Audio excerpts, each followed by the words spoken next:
The narrative of the paralytic's healing is a profound exemplification of faith, tenacity, and the communal power vested in the belief in God's divine intervention, as recounted in the Gospel according to Mark, chapter 2, verses 1 to 12. In this narrative, a paralytic, utterly reliant on others for his basic necessities, found his story transformed not merely through physical healing, but through the profound lessons it teaches on faith and collective action. Jesus' presence in a house drew immense crowds, to the extent that entry was impossible. Ignored by such logistical hindrances, a group of the paralytic's friends, cognizant of Jesus' healing powers, resolved to ensure that their friend met Jesus. Rather than succumbing to the challenges posed by an overcrowded space, they ascended the roof, displaying tremendous resolve, and lowered the paralytic through an opening they made.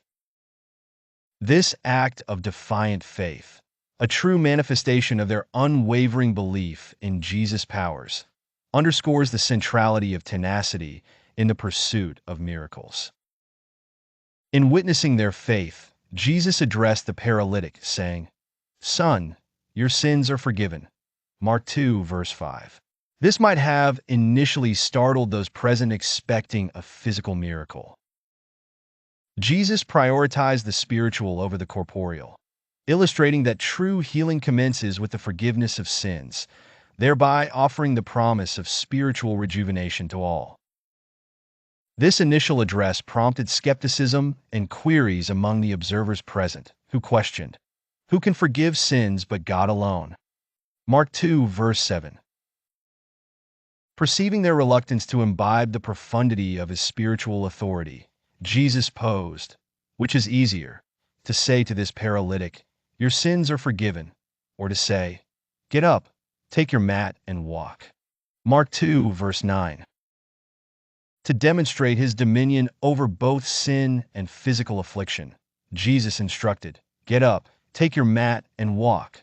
Mark 2, verse 11. The paralytic, in immediate response, arose, embraced his mat, and departed, much to the awe and astonishment of all onlookers. In this miraculous event, he found healing on both spiritual and physical dimensions. From this narrative, three pivotal teachings emerge. Firstly, the power of collective faith is immense. The paralytic's healing was catalyzed not just by his own faith, but significantly by the concerted faith of his companions. Their collective actions facilitated the impossible.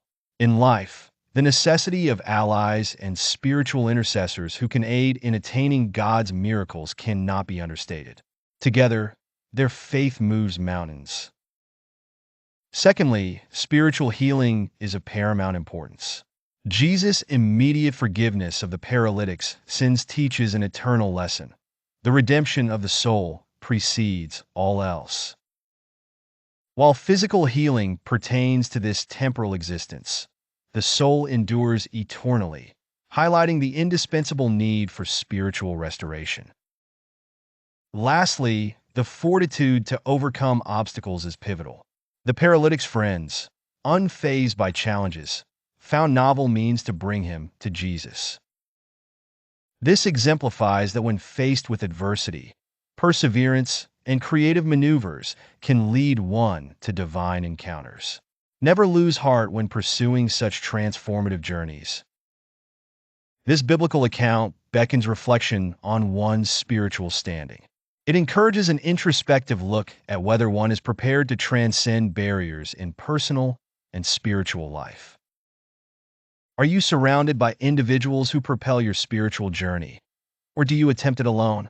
Regardless of the situation or condition, access to God's miracles remains open. Like the paralytic, a transformative encounter with Jesus is always possible, offering profound changes not just physically, but spiritually. This divine invitation transcends time, inviting individuals to embrace change today rather than postponing divine interventions. Embrace the call for spiritual salvation and allow it to fortify your life with peace and renewal commencing within the soul. Answer Jesus' call today, embracing his invitation to a spiritually prosperous life.